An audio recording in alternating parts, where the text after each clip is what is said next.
In the 21st century, the very idea of a battlefield has totally changed. It's gone digital.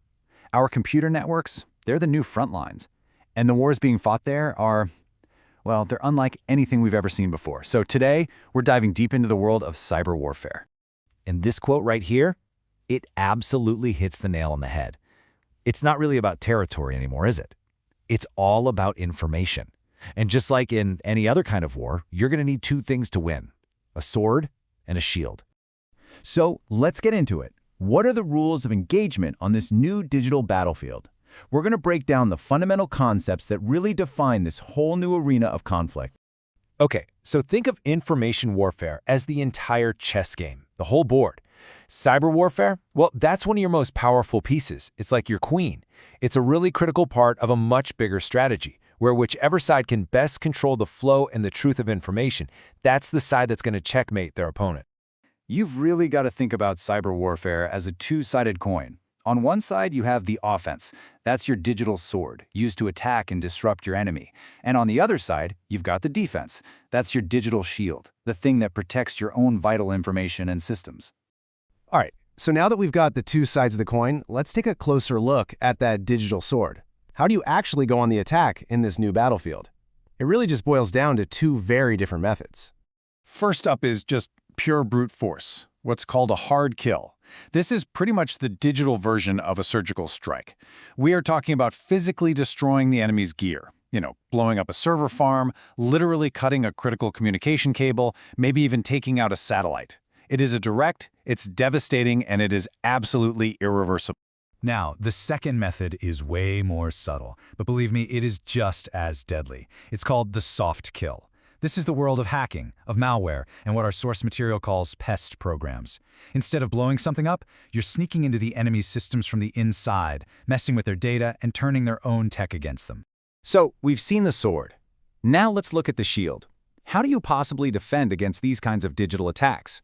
Well, a strong cyber defense isn't just one single thing.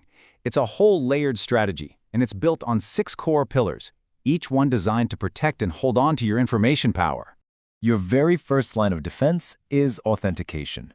Honestly, the easiest way to think about it is like the bouncer at a club.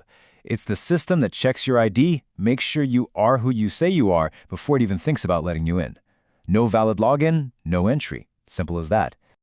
But getting past the bouncer is only the first step, right? The second pillar, access control, is kind of like the club's VIP rope. So even if you're on the list, you can only go to the specific areas you're allowed to be in. It keeps everybody in their proper place and stops people from wandering into areas with sensitive information. The third pillar is all about one word: trust. Data integrity is basically the unbroken seal on a confidential document. It's what makes sure that the information you're looking at hasn't been secretly tampered with or changed in any way, whether it's just sitting on a server or flying across the network. It's absolutely essential for having trust in your data.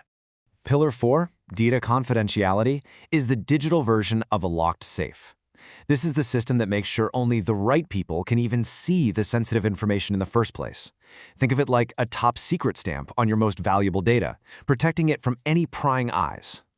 Okay, so now we're moving from just protecting the data to protecting the entire system itself. Overload prevention is like a digital riot shield. It's the software that's designed to spot and deflect a massive flood of malicious traffic from an attacker, and it keeps your whole network from being overwhelmed and just brought to its knees. And our final pillar is a super specialized defense against a particularly nasty attack. A denial of service attack, or DOS attack, is like a digital tsunami, just a massive, overwhelming wave of fake traffic that's designed to crash your network and take you completely offline. This software is your early warning system, and it is essential for surviving that storm. So let's just pause for a second and put it all together. On one side, you've got the offensive weapons, the brute force hard kills, and the sneaky soft kills. And on the other side, you have these 6 pillars of a strong layered defense. This right here, this is the new battlefield, and these are the tools of the trade. All right, enough with the theory. How does all this stuff actually work in practice? Let's imagine a critical military communications hub is under a major cyber attack. This is where that digital shield gets put to the ultimate test.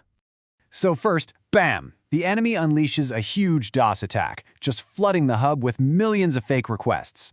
But our sixth pillar, that denial of service defense, it springs right into action, sees the pattern, and deflects the attack, keeping the hub online. Now, at the same time, a hacker is trying to break in to steal mission files. But our first and second pillars, authentication and access control, they act like digital gatekeepers, slamming the door shut and protecting those valuable secrets.